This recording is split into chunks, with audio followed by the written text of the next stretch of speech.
What's up, YouTubers and all of my Earthlings? It is your boy, EWATTS World, and today we are going to be talking about something that's very dear to me, and you guys are going to get the core and the essence of who I am and how I actually came out as a Black gay male. My story. Everyone has a coming out story, and you guys are going to hear it for the first time here, straight out of my mouth and my experience. So stay tuned and zap in, like, comment, subscribe, and share this video. All right, let's get into it. All right, Earthlings, we are going to get into it. Let's talk about how your boy, EWATTS World, actually came out. What was the process like? What was the emotions behind it? Who was involved? What was I doing at the time? So I actually want to start off by saying that I absolutely love my family and friends. And I'm so happy that my coming out process went the way that it did, because a lot of people are unfortunate and they're not fortunate enough to have that kind of story or that kind of support to be able to live their life and be free. So I definitely want to thank my family and friends for that. And all of my Earthlings. Now I can thank you guys too, because you guys support me. You guys leave me great comments. You engage. You make me feel that it's okay to be myself and who I am. So I want to make sure that I'm sharing everything with you guys as open, as transparent as possible. And if there's anything you guys ever want to ask me, just let me know. So when I came out, I was living in Wisconsin. I was living in Milwaukee, Wisconsin, where I'm born and raised. I was about 17 years old, so I was in high school as a junior. I was dating this guy named Nelson. He was actually my very first boyfriend. Nelson was very nice. He had a nice scion or whatever. We went through a crazy little patchy, relationship, just testing the waters, getting my feet wet and stuff like that. Nelson was about maybe 3 or 4 years older than me. I believe he was 20. Yeah, Nelson was 20. He wasn't 21 yet, but he was 20. And we dated for a couple of months and things like that. Just kind of testing it out and see, this is something that I really want to do, how it is to have a boyfriend, my first boyfriend. He was actually a good boyfriend. Very sneaky, but he was actually my very first boyfriend. And he actually led me to finding my ex-fiance, which is crazy, and I'll have to tell you guys that story next time. I have a whole segment about my ex-fiance, so you guys will be able to learn about that part of my life as well too. So let's get into it. I remember it clear as day. So I have my mom's side of the family and I have my dad's side of the family, both sides. On my mom's side of the family, which is more of the, more of the down-to-earth side family. They're more of the fun, ratchet ghetto. They're more of the fun, ratchet ghetto. Not a bad ghetto, but like they're lit. I love my mom's side of the family. My dad's side of the family, where I was predominantly raised on, they were more of the bougie, uptight, kind of classy, well put together side, which really led me to be how I am now. So on the weekends, I would actually go over to my grandparents, my mom's side of the family, but Monday through Friday, I was always with my dad's side of the family. So being that I lived with my grandmother at the time, my sister also lived there as well too. It was a guy who I was dating. So it wasn't Nelson anymore. I moved on from Nelson. We broke up. A little phase. So I was actually sitting in a car. The guy, his name was Todd. His name was Todd. I can't give you his nickname, but his name was Todd. And Todd actually, pulled up in this nice Chrysler 300. This was back in the day when Chrysler 300s just came out. Everybody wanted a Chrysler 300. Everybody did. He pulled up in a Chrysler 300. It was pearl white, leather seats, super nice. I actually got, the privilege of sitting in the car and driving it and things like that, being young and 17. My sister also lived with my grandparents, as I mentioned to you guys before, and I'll let you know why we actually live with our grandparents. So my sister was moving out of the house. She is a year older than me. It was time for her, pretty much to leave the nest, do what she was going to do. Most of my family they were inside the house, right? So they're inside the house. I'm outside the house. There's a moving truck behind us, and I'm sitting in the car with my friend Todd. So, me and Todd are just in the car talking, he likes me, he's feeling me, I'm feeling all cute or whatever, because when the Chrysler 300, he's all tall and big and strong, so I'm like, okay, I like this, Then the vibe got messed up.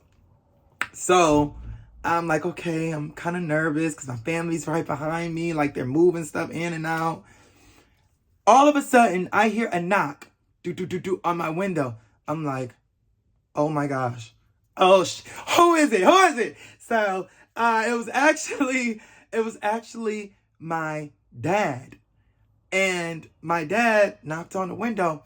So, Todd reaches for his gun like, yo, who's that? And I'm like, no, that's my dad.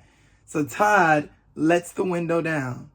And my dad kind of leans over in. He said, hey, son, you gonna help us move? And I said, yeah, Dad, I'll be right there. I'm just sitting there talking to my friend real quick. Trying to hurry up, like not even make eye contact with my dad. Like, go away. So my dad's like, oh, okay. And my dad looks at him. He said, who's this? I said, oh, this is my friend Todd. And my dad shook his hand. He said, nice to meet you, young man. He was like, oh, nice to meet you, sir. How you doing? Good. I said, okay, Dad, I'll be there in a second. Go. He said, all right, hurry up because I got some things to do. We got a place to be. And I said, okay, I'll be there. Thank you. So my dad goes back into the house. And I'm like, holy crap, I can't believe that just happened. My mind, my emotions, I'm like, dang, I got caught, or whatever. So I walk in, I leave from Todd. I let Todd go. I'm like, I'll catch up with you later. We'll talk or whatever like that. So as soon as I walk into the house, the way our house was built, that you walk into the kitchen part first. I walk straight in the kitchen. There's my aunt, two of my aunts, my uncle, my sister, my dad, and my grandparents. All 7 of them are in the kitchen. Actually, 8, and another uncle of mine. All 8 of them are in the kitchen. I walked in that kitchen. You can tell that there was like discussion around what I was, what I was doing, who I am, what's going on. So literally you can cut it with a knife. That's how thick the air was, thin the air was. I was like, oh my gosh. So I walked straight into the kitchen and it got quiet as a church mouse. All of a sudden I hear my dad say, hey son, you not gonna ask your boyfriend to help us move? I was like, no. First of all, I'm like, no, that's my friend and he gotta go to work. So my dad started laughing and he's like, you might as well tell us. We already know now, So I'm like, what? Whatever. I was like, okay. So I was like, no, it's just my friend. So they're all still talking about it, and I hurry up and walk straight to my room. I go straight into my room. I'm like, dang, okay, what's about to happen? I was nervous about actually coming out to my father's side because I'm the actual I was at the time the actual last male in the family with the Watson name to be able to carry on, to have offspring and be able to carry on the Watson name. So it was up to me. So there's a lot of pressure there already. But I do have a younger cousin named JJ. And JJ actually, JJ was probably like 7 at the time. So, I'm 17. I'm 10 years older than him. So it kind of really didn't count at the moment, So thank God for JJ, being there. So I am in my room and I'm sitting there. I'm like, oh my gosh, I can't believe that just happened. My dad knows now. I'm just sitting on my bed, just sitting there. So apparently somehow my grandmother, my sister, and my aunt the three of them went into the living room area, and they were sitting in there and they were talking about it. So I hear a call from my grandmother, and she's like, mind you, my grandmother was my best friend. She raised me. She is my best friend. She's still alive. Love her to dear. Love her so much for everything she's done for me. So, I hear a call. My grandmother's like, hey, son, come here. And I'm like, okay, let me go see what grandma wants. So as I go into the living room, I'm always getting nervous now talking about it. As I go into the living room, I'm like, yeah, hey, grandma, what's up? And she's like, son, I can just tell by the way her face was, she was kind of confused. She was like, son, that guy out there, that's your friend? I said, yeah, that's my friend, grandma. And she says, oh, she says, he gay? I said, I don't know. I mean, I don't ask him questions like that. I don't know, And then she says, well, why you want to be friends with him? And I'm like, grandma, I don't know. It's just my friend. I immediately shut down and I turned my back. I walked back into my room and I cried. Not like a boo-hoo. No, I didn't cry like that. It was more so of me looking at her face and seeing the defeat and the confusion in her face at that moment. As I was walking back to my room, I hear my sister and my aunt. Mind you, my sister is like my guard. Like she's gonna ride. She's my guard. So I hear my sister say, grandma, you can't do that. You can't say that. And my aunt co-signed with her, like, yeah, ma, you can't just ease it. This is what he wants to do. This is life. So I'm in my room and I can hear them as I'm sitting on my bed. And just soft tears are coming down because I'm nervous. I don't know what's going to happen. It's big for me. I did not want them to know. I didn't know how to tell them. I didn't know if I ever had to tell them because there were no gay people on my dad's side of the family. However, on my mom's side of the family, we grew up with a gay uncle. Everyone knew him. My Uncle Richard, he's awesome, amazing. Had a partner for over 20 years. I have a beautiful daughter named Sydney. They actually were used to having a gay in the family. So when I came out to them, they were like, oh, Elijah, we already knew. It's nothing new to us. That's cool. You just happy you told us. Great. Now, let's move on. What do you want to eat for breakfast? Type thing. So it was easy with my mom's side of the family. But back to my dad's side of the family, I'm sitting on the bed. And then I hear a knock on my door. And it's my grandma. She said, hey, son. I said, hey, grandma. And I'm sitting there on the bed. She comes right next to me and sits down next to me on the bed. And she rubbed my shoulder. And she says, son, she said, I'm always going to be your friend. I just didn't know or whatever. But I'm always going to be your friend and I always love you. And at that moment, she gave me a hug. It made me feel so happy, so warm and vulnerable. It's one of those vulnerability cries where it's like, you didn't do anything wrong. You just need to be vulnerable. You just need to be held like a baby, like fetal position type. It was one of those type of hugs. And she said, that's all right. Everything gonna be okay. So she walked back in the kitchen and my grandfather, who was always mean to me the whole time while I was growing up, always mean. We had some bonding moments, but most of the time, 90% of the time, he was always mean. I annoyed the heck out of him. Intentionally and unintentionally. But my grandfather, I heard him.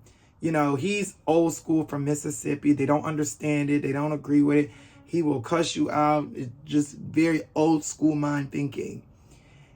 And I heard him. He said, well, if he's going to be a gay, he's going to be our gay. We're not going to let nobody mess with him. That's still my grandson. We ain't going to let nobody mess with him or do nothing to him. If he's going to be a gay, he going to be our gay. And that solidified my spot in the family as a black gay male and being the first to come out on this side of the family. So after that point, I was able to bring guys around. Mind you, I was already sneaking out of the house and stuff like that. I was able to bring guys around. My ex-fiance got a chance to meet them. My grandmother, she loved all my boyfriends. She think they're so sexy. They're so fine, which they are. All my boyfriends are handsome, very good looking. And hopefully one day I'll get permission to just kind of get a picture or see if I can get a picture and just kind of show you guys. So that way you can see like my ex-fiance, you can see different guys that I've dealt with. So yeah, that was pretty much my coming out experience. After that, it's been easy peasy. Me and my dad are like this, you know, I even have segments of my dad where we're making jokes and talking about gays and the lifestyle and different types of gays. So it's really beautiful that I have this relationship with my family and my friends who supported me in school. I'm happy that I was able to have this coming out story because a lot of people in my community don't have that. A lot of them get kicked out and a lot of them get abandoned. A lot of them get beaten. A lot of them get traumatized and disowned. People will disown you. And when my grandfather said, if he's going to be a gay, he's going to be our gay. We're not going to let nobody mess with him. He's our gay. So that really made me feel like, okay, I'm ready to walk in my truth. I'm ready to be who I am and step into this and take this journey with them while me learning new things about the lifestyle. They have to know, they have to learn new things, a new way of thinking. No, I'm not getting a girlfriend. No, I'm not going to get married. No, I'm not going to just have children. It's going to be a process. It's going to be a lengthy process. And actually, all of you Earthlings will be there for that. I can't wait till that happens, though, when I got me some little babies. But for now, you guys can enjoy Brutus and you can enjoy Xena, Baba, and Bunky, my babies. And my grandparents and my mom, they call and check on the dogs. They send them gifts and things like that. So, I'm very fortunate to have this type of situation.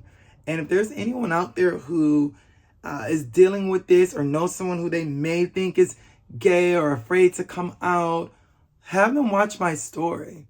Have them watch my story. And maybe, connect me with them. Let's engage. Let's talk about it. Maybe I can help them. Maybe I can be a support system for them and walk them through it and guide them through it. Like I said, we are all here together in EWATTS world to experience, to share, to engage, to interact. Thank you all for this beautiful, beautiful platform for me to be able to tell this story to you all. Thank you, YouTube. Thank you, Earthlings, for coming to EWATTS world. And I have so much more to tell you all, and I can't wait. From ex-fiancés to ex-boyfriends, from living in Florida to Atlanta, party scene in Chicago, sneaking out the house. I have so much to give you all. And I want you guys to take, get to know the real me and who I am and why I'm pretty much everybody's friend. And now I am your friend. So if, like I said, you need to like, subscribe, share, because I got so much in store for you. And I will see you guys next time. Ciao. Zapona.